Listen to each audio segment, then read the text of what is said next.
Out East with Doug Geed is brought to you by EastEndGetaway.com. End up here.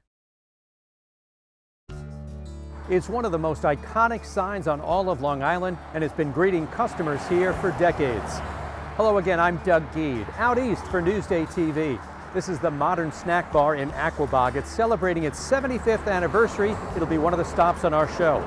We'll also visit 2 area farm stands to show you their fresh fall vegetables, maybe some that you'd like on your Thanksgiving dinner table. Then we'll visit the Jedediah Hawkins Inn, a unique and historic property. It's an inn and a restaurant, and we'll take you inside their kitchens to show you how to prepare some of the local vegetables. All of that starts now.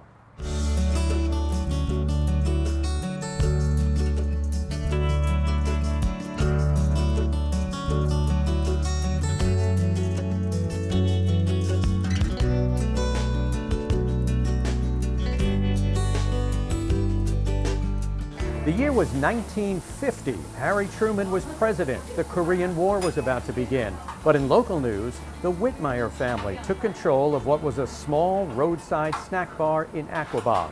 They turned it into a full-service restaurant, and 75 years later, it's still very popular and still run by the Whitmires.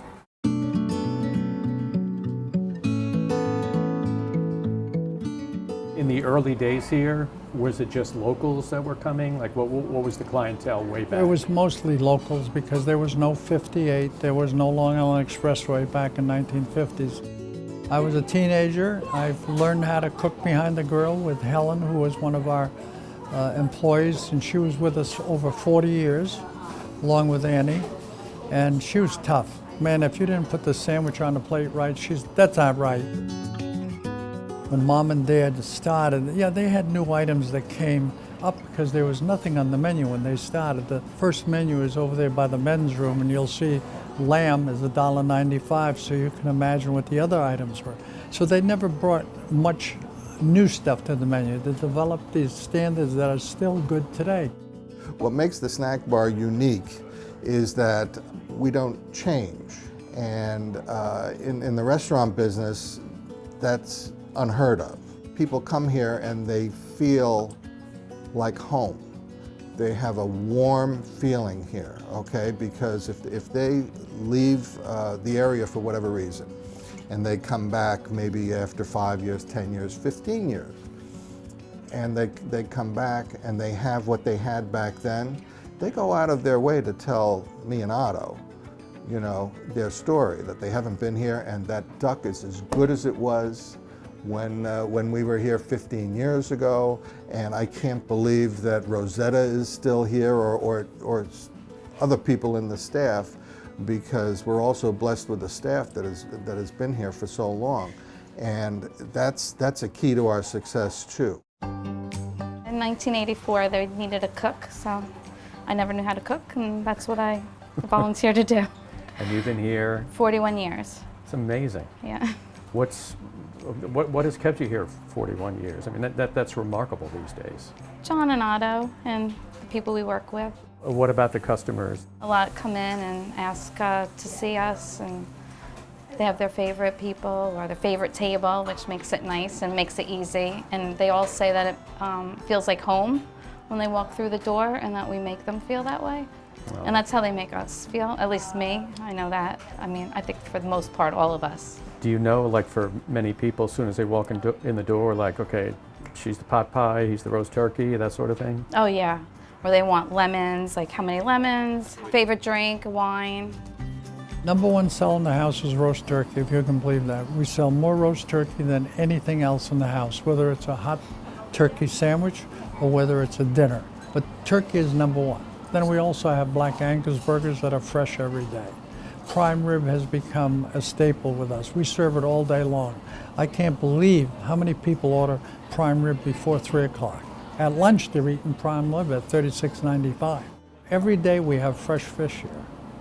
And the soft shell crabs have been a trademark of ours because anytime they're available fresh, we get them and we buy ahead so we can buy ahead and pile up so we can have them possibly till the end of the year. The lemon meringue pie started with back in the 50s. It's changed a little bit.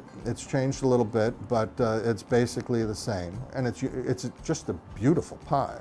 When we do the pies for Thanksgiving, from midnight on Tuesday, I'm making pies for the Tuesday orders, and then from midnight on Wednesday, I'm doing the pies for the Wednesday orders. And I do about 150. I think my record is like 165 pies on a Wednesday night from midnight to 8 in the morning at the mixer. Wow. Just churning them out. Turnips, where did that all start from? They've just been a big hit. Once again, it's a comfort thing. Between Labor Day and Thanksgiving, we go through like 6 tons of turnips. That's insane. It is insane. We try to encourage people for Thanksgiving or any time, if they want turnips, to get them frozen. What is the story of that sign? How far back does that go, do you know? Well, that sign went up in 1950, 56, 57. You talk about comfort, you know, when you're driving from the west along 25 there, you kind of come around the bend, you see that light. Right there is kind of like a warm feeling, right? Well, for a lot of people, it's a mile marker, because if they're coming from out west and going to a summer home out east, you know, they see that sign and say, oh, we got 10 minutes to get to where we want to be. They'll stop here before they go to their summer house, or stop after they close up the summer house. So since the 50s, there's been a Whitmire involved with the croquettes. Being here as long as we have, our job here is to take care of the customer, to make the customer happier leaving than when they came in. And whatever that takes, that's what we're going to do. The thing is that Mom and Dad are very present in this concept, even today. Some of the values that they had are really being carried out by my brother John and I. 75 years with the same people is unheard of. What thoughts go through your mind? I mean, you know, do you still talk to your parents and just say, hey, how we doing? Are you proud? You know, that sort of thing? Or? Well, I talk to Mom almost every day. Sometimes she talks to me, but they're buried across the street, you know, so they're not far away. And then the public talk to us about our parents all the time. You know, we remember them, and it's great to hear those things. We appreciate all the customers that have been with us over the years. We appreciate the new customers that go out of their way to tell us that they're new, saying, you know, I've been passing this place for 20 years and I never came, and I came today. I says, we don't worry about the past. What matters is today and tomorrow. So I'm glad you're here today. Look forward to seeing you tomorrow. You're now a member of the Snack Bar family.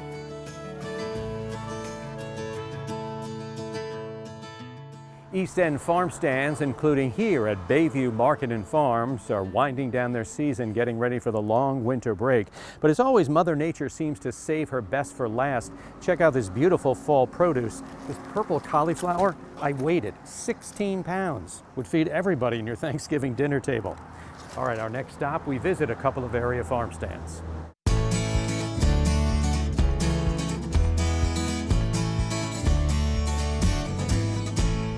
This is the best time of the year for people to source vegetables.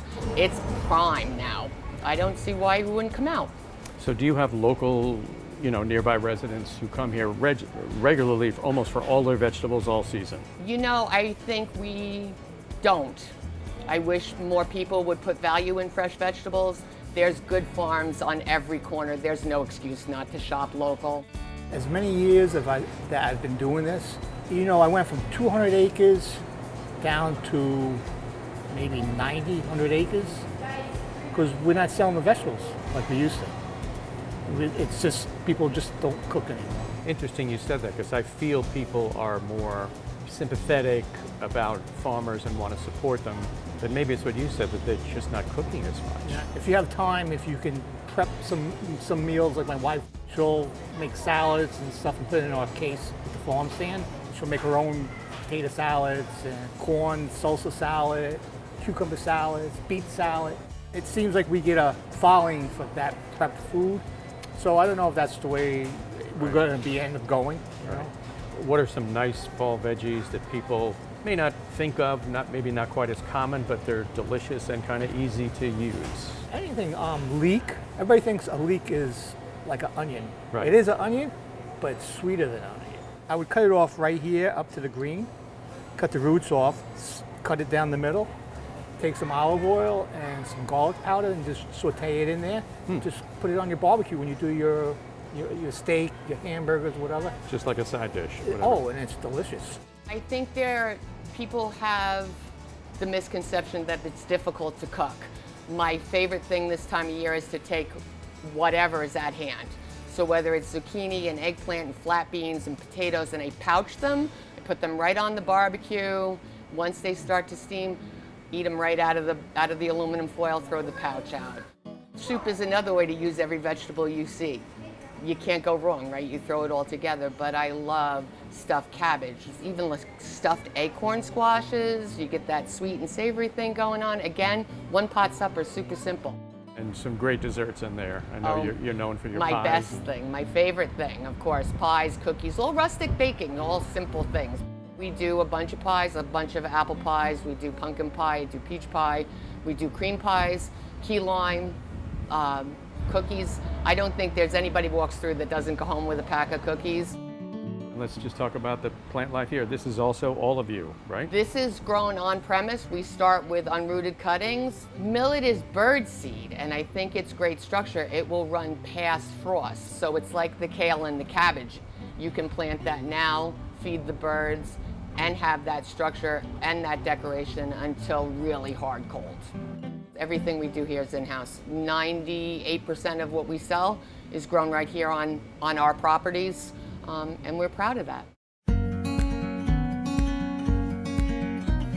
I'm Al Krupski. I'm the 4th generation here and at Krupski Farms. We used to grow, years ago when I grew up here, potatoes, and there was some cauliflower and cabbage.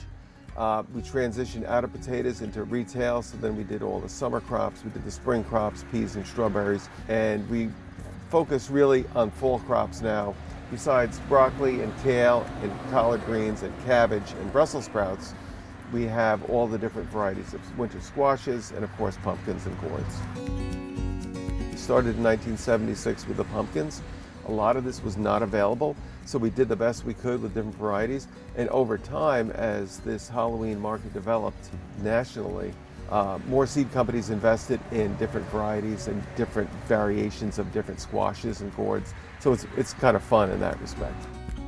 Roughly 10 varieties of winter squash. We've got butternut, buttercup, honey nut, delicata, acorn. Are butternut, acorn still 1-2, or are people experimenting a little bit? People really like spaghetti squash. They tend to find that in recipes as a spaghetti replacement. So people come specifically for that. They found a recipe online. But otherwise, butternut seems to be people's most popular comfort zone kind of squash. It's easier to cook with. You can roast it. You can make it into a soup. What is that little guy there, Kim? So this is a honey nut. It's one of the newer varieties that we grow. It's kind of a mini butternut. Okay. And you would cook it very similarly. It's just a bit sweeter. I almost think it's a little bit more syrupy when it bakes. You can see the coloring is very similar. Okay, yep. But it is a little bit sweeter. Kabocha or buttercup is Okay. this big guy here. This is a huge favorite. A lot of people come looking for kabocha. That's more like a deep flavor, right? A little stronger, I guess is the word. Exactly. Yep. Nice and sweet. Nice and Yeah, hard to cut. That's a tough. I got it. There we go. Oh, that's great color. That's Yeah, it's fantastic. beautiful. Same deal, roast, Exactly seeds out, right. roast. This one is, I mean, it softens up so nicely in the bowl. So I would really roast this face up almost every time. Scrape it out, salt, pepper, olive oil, whatever you want to do. That's all you need? And you can just scoop it right out of there. Do you taste any difference between the seeds or no? Like if you were eating Yes. you can. Absolutely. My favorite are the butternut seeds. I think Okay. those roast up the best. Their size is perfect. You can tell they're really thin, so they get very crunchy. You don't have to rinse them. You don't have to do anything. Lay them out on a cookie sheet, salt them, put them in the oven until they're crunchy. I think my grandmother did begin the Indian corn. So we grow a bunch of different varieties, but the colorful Indian corn, the decorative corn, is the one that she was really known for. She would spend all of September and October working out at the stand, cleaning it and bunching it up, and it really makes a beautiful arrangement. When I was a kid, I would sit up on the table with her and she would teach me all the ways to handle it and, you know, bunch it up and make it look nice. And there really is an art to it. There's a lot of debate about the color, the best way to arrange them. I tend to think the sides should match and be a little shorter than the one in the center, but I like them to be kind of consistent in theme. I argue with my brother about this every season. He wants it to look like a candy corn and have all different colors, and I think gaudy ribbons, so there's something for everybody. But it really depends on what you like. A lot of times customers will come around and they'll want to choose the ears themselves, and I kind of help them put something together that's going to look nice. Oh, so it's almost like you do your own bouquet type of thing. You can Yeah, some people catch me back there and they want to do that, and that's fine.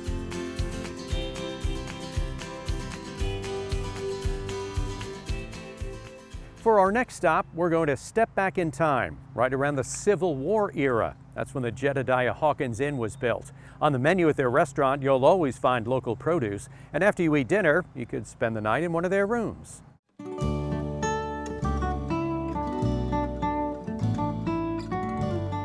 We source as much as we can locally. We adjust our menu seasonally to reflect whatever is being produced. Fall's like the jackpot, right? You get the real good It's stuff. when it's the real proper harvest where there's just so much coming at you all at once and from a lot of different farms producing a lot of great stuff.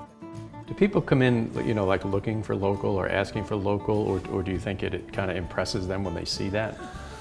Well, I think that's really what the tourism out here is, you know, that agritourism. You know, they're coming to see the farms, especially this time of year. They're here after the harvest. I think if you're not carrying the stuff that's meant to be on they're going to be more of a question of why are you doing this or why are you doing that. So I think it's become more of an expectation as the North Fork has developed over the last, 15 years, and it's just getting exponentially more busy, and I think people are getting more knowledgeable about what is produced and when it's produced seasonally. Cauliflower to me is almost like sweet a little bit. I taste the sweetness in there, and I love eating it raw. Raw is very nice. A lot of people do that with a crudité and stuff like that. My favorite method of having it is roasted. And what we're going to do today, I'm going to roast it for you, and then we're going to put it with some apples. We have some nice gala apples we got from Helen's farm, and we're going to have some pine nuts, cranberries, awesome. and a little Parmesan. The carrots, very simple. I love with the tops on, nice presentation. Yeah, it really does work well. It looks very nice. I like to snip them and keep them there because it just spruces up a plate a little bit. We use them in various different places. That was great as an appetizer. Those baby carrots, especially the tricolor ones, they look really beautiful. Just finish it with a little bit of maple syrup to glaze onto it. It gives it a little sweet and savory.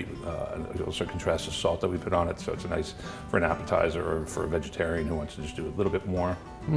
What were those little onions there? They were intriguing to me. The cipollini onions, yeah. So they have a really high sugar content. So that's where they get that caramelization, that nice color to them. So they go very well with proteins, steaks, duck, even chicken, or I serve them on my own. I can just sit there and pop them all day. They're really super sweet once you roast them. So let's talk about Jedediah Hawkins Inn. What's the brief history?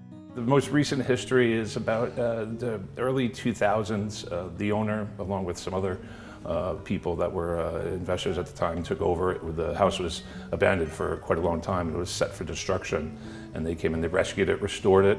Now we've been here for almost 20 years now. In 1863, I believe? 1863 is when it was built, correct, by Jedediah Hawkins. There's 6 rooms, one on the first floor, there's 4 on the second floor, and then the suite is the entire 3rd floor, the bridal suite. It's a really lovely spot. That's one of the most unique rooms I've ever seen. Yeah, it's pretty wild. It's bigger than most people's apartments, I think. We do a good amount of weddings, yeah. Yeah, well, it's a pretty unique spot, not just the building, but the grounds itself. A lot of places don't have, big fields behind them. They're not, we abut the farm, which is nice too. So it adds even more of a pastoral sense to what we offer here. Downstairs, that speakeasy, that is so cool. Yeah, that's a pretty unique spot. Again, that just adds to one of the many different areas that we have here that a lot of places don't, which, just adds to the layers of the experience that you get here. That's a very cool spot. It's a really fun place to have a small party or just a drink, or some people dine down there too. You got a lot of people eating outside, nice weather, obviously. Yeah, weather depending, obviously, but you know, they stretch it too. People's idea of what's nice weather and what's not nice weather is very different. So we have people out there when it's quite cold, and they're very happy to do so, depending on where they come from. So it's a longer season out there than you would think.